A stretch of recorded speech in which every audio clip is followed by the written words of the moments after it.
Todos hemos visto a través de la televisión, y algunos lo habrán visto en directo, esta semana las revueltas provocadas en Estados Unidos, la violencia, los saqueos, debido como reacción a la muerte de un afroamericano a manos de un policía.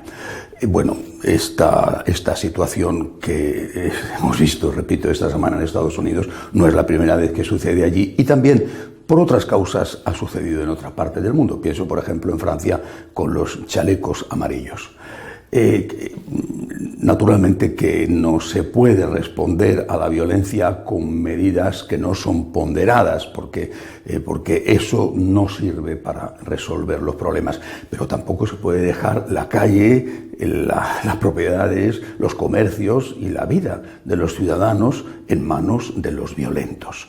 Habrá que encontrar un equilibrio, pero pensar que las fuerzas del orden público son las culpables y criminalizarlas es, me parece a mí, una gravísima injusticia. Entre otras cosas porque muchas veces esas fuerzas de orden son las que padecen más la violencia que los alborotadores.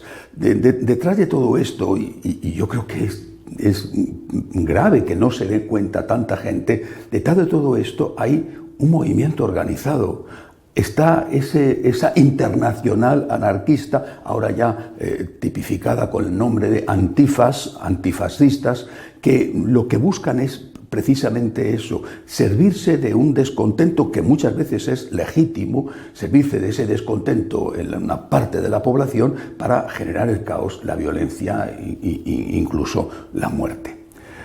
Hay que ir a las raíces, hay que ir a la causa de los problemas. Será el racismo, serán las desigualdades económicas, pero hay que ir a las raíces, pero hay también, naturalmente, que poner orden, porque si no es todo muchísimo peor.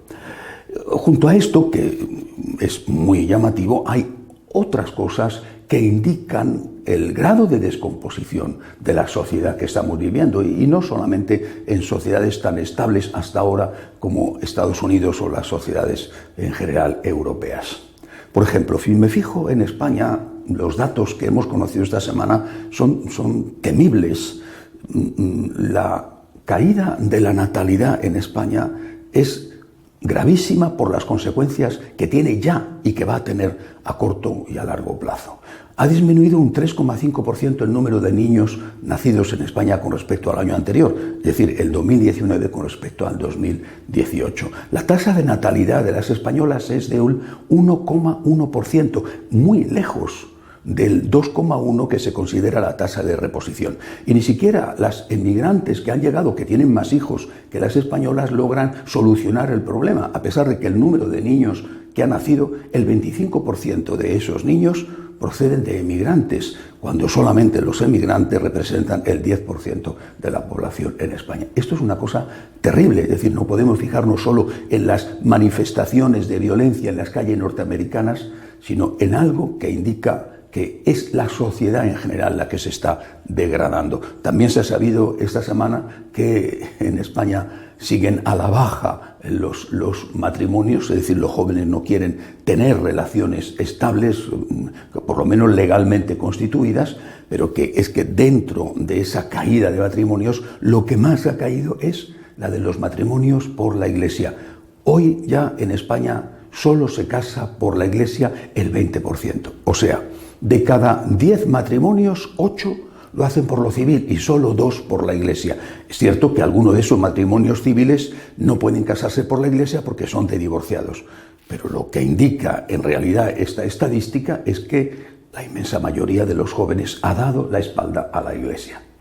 ¿Por qué? Algunos pueden pensar que si la Iglesia fuera más liberal, más permisiva, los jóvenes volverían a llenar los templos. De verdad que el que piensa eso no sé dónde tiene la cabeza. ¿Alguien en su sano juicio cree que si la Iglesia dijera que se puede tener todo el sexo que se quiera con quien quiera y cuando se quiera, los adolescentes vendrían a la Iglesia?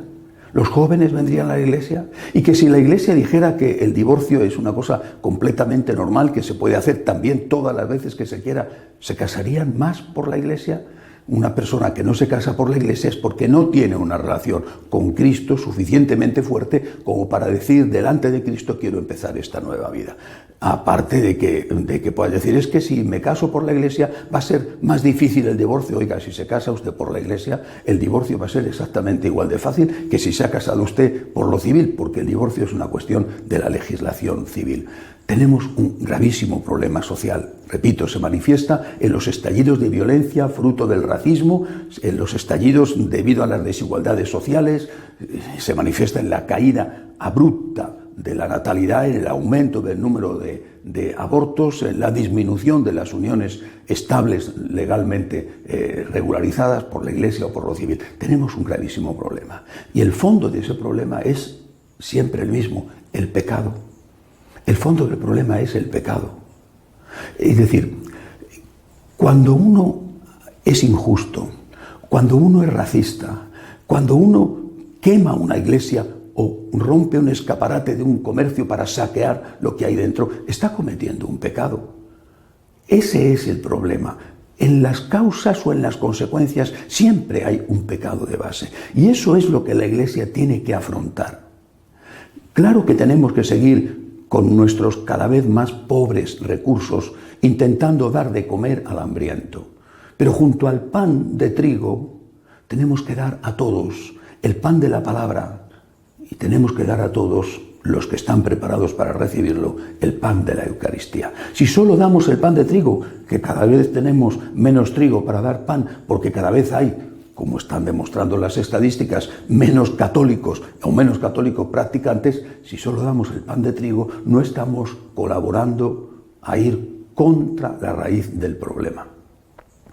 De verdad, ¿alguno piensa que modificando la enseñanza de la Iglesia en aquellas cosas que van más en contra de lo que reclama la sociedad, vamos a solucionar los problemas? ¿Va a venir la gente a la Iglesia? Solamente si somos fieles a Jesucristo, solamente si somos lo que Cristo dijo y lo que Cristo quiso, la luz en la oscuridad, la levadura en la masa, la sal de la tierra, es decir, pequeñas minorías fieles que no ceden ante la presión. Solamente entonces, dando junto al pan de trigo, el pan de la palabra, el pan íntegro del mensaje de Jesucristo y el pan de la Eucaristía, solamente entonces podremos estar colaborando a solucionar la raíz del problema, que es el pecado. Una iglesia que no hace eso, una iglesia que se conforma con lamentarse de lo mal que va todo y de que cada vez viene menos gente a la iglesia y de que a ver cómo ponemos rebajas por fin de temporada para que alguien venga, esa iglesia, lo dijo Jesucristo y además así debe de ser, esa iglesia está llamada a desaparecer. Si la sal se vuelve insípida, no sirve más que para que la tiren fuera y la pisen los hombres. Hay muchos problemas hoy en la sociedad, muchísimos. Nuestra forma de ayudar tiene que ser nosotros mismos, ser la sal de la tierra, ser la levadura en la masa, ofrecer el pan de trigo, ofrecer el pan de la palabra íntegra y ofrecer para aquellos que lo puedan recibir, ojalá que para muchísimos, el pan de la Eucaristía. Hasta la semana que viene, si Dios quiere.